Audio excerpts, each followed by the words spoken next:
Biblija govori o vremenu velike nevolje, vremenu tame i patnje kakvo svijet još nije vidio. Zamislite veliku poplavu, ali na cijelom svijetu. Knjiga Otkrivenja, posljednja knjiga Biblije, opisuje to vrijeme sa šokantnim detaljima. To je upozorenje, pogled u moguću budućnost i poziv na pripremu. Kao što nas je čovjek s radija upozorio na rat, u središtu ove proročke knjige je tajanstvena figura, zvijer i njezin znak, znak zvijeri. Taj se znak opisuje kao znak vjernosti zvijeri, simbol štovanja i podložnosti njezinoj moći. Oni koji odbiju znak bit će progonjeni, ali oni koji ga pride suočit će se s još većom opasnošću, Božjim sudom. To je biranje između dva zla.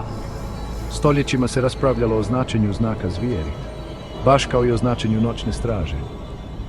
Neki vjeruju da je to doslovni znak, dok ga drugi vide kao simbol za nešto dublje.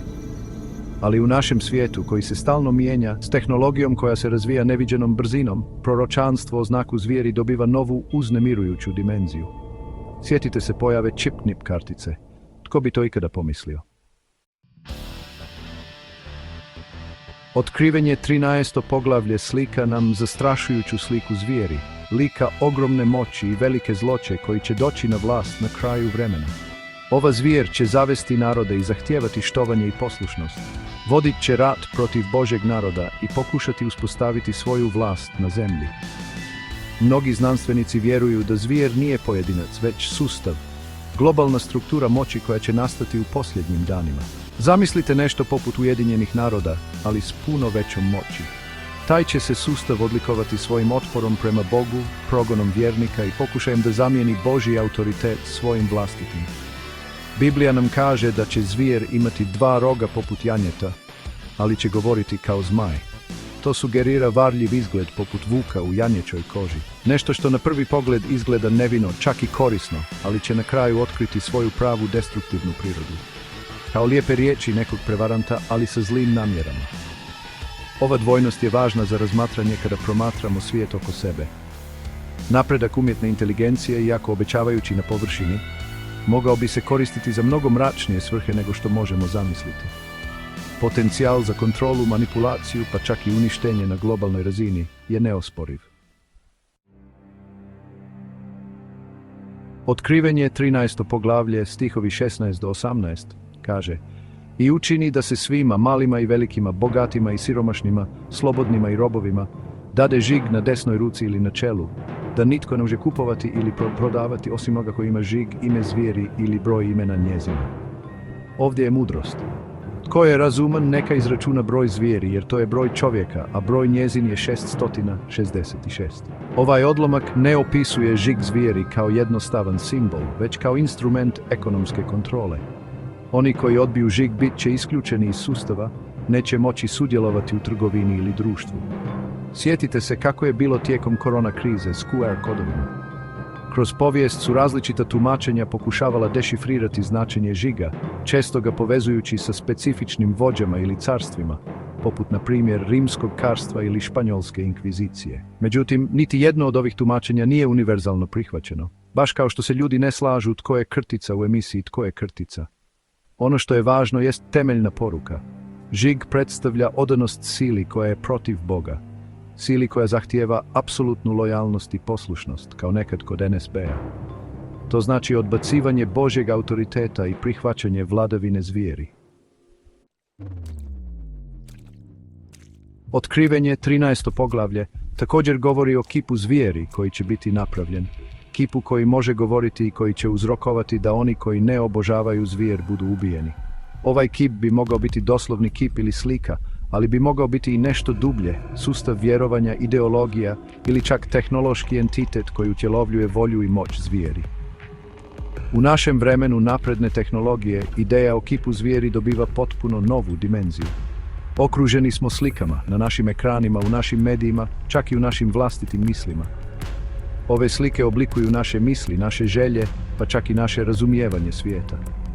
Što ako se ove slike, ove tehnologije koriste za suptilno utjecanje na naše misli, kako bi nas oblikovali u globalni kolektiv spreman prihvatiti autoritet zvijeri?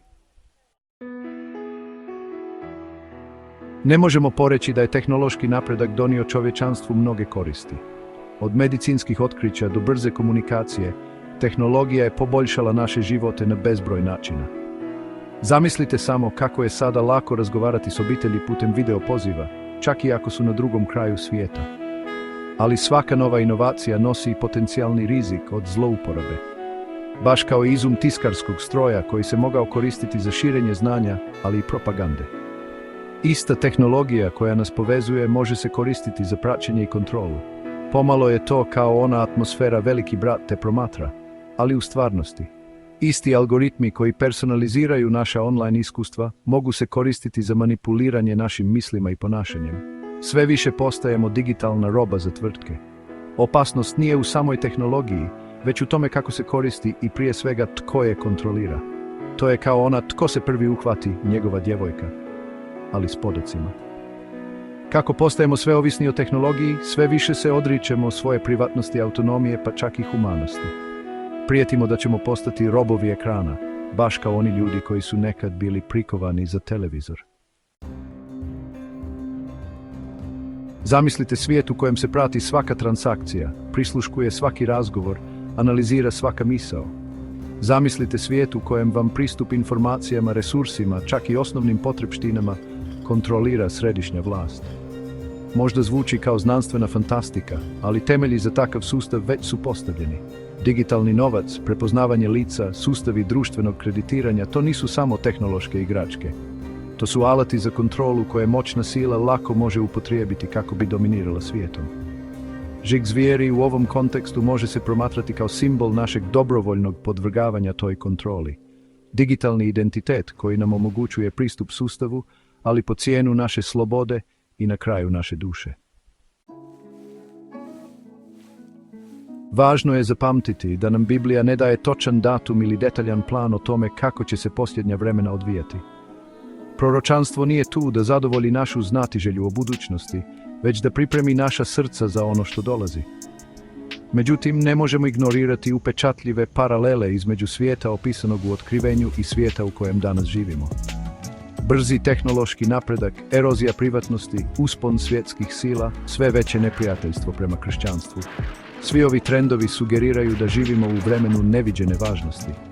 Sjetite se, na primjer, afere s dječjim doplatkom, kako se brzo podaci mogu prikupljati i koristiti protiv građana. Proročanstvo o žigu zvijeri služi kao ozbiljno upozorenje, podsjetnik da naša odanost u konačnici mora biti Bogu, a ne stvarima ovoga svijeta. Kao što su se Hrvati odupirali raznim osvajačima kroz povijest, tako se i mi moramo oduprijeti iskušenjima ovog vremena. Izbor pred nama je jasan.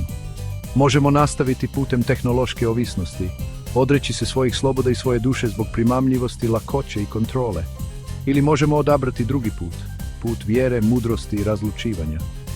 Ne radi se o tome da u potpunosti odbacimo tehnologiju. Tehnologija je alat i kao i svaki drugi alat može se koristiti za dobro ili za zlo. Sjetite se čekića, njime možete sagraditi kuću, ali i nekoga ozlijediti. Najvažnije je koristiti ga mudro, s razlučivanjem i razumijevanjem mogućih posljedica naših izbora. Kao kad birate sir u supermarketu i čitate deklaraciju.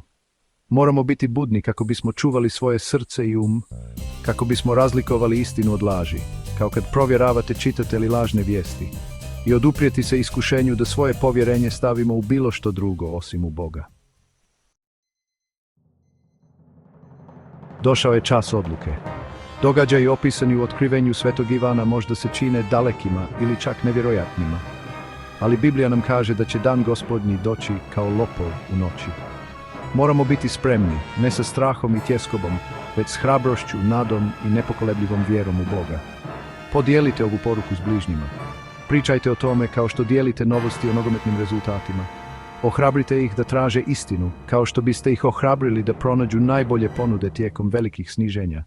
Da proučavaju Bibliju, kao što biste čitali uzbudljiv thriller, i da odluče stati na njegovu stranu bez obzira na cijenu, kao što stojite u svoj omiljeni klub u dobru i u zlu.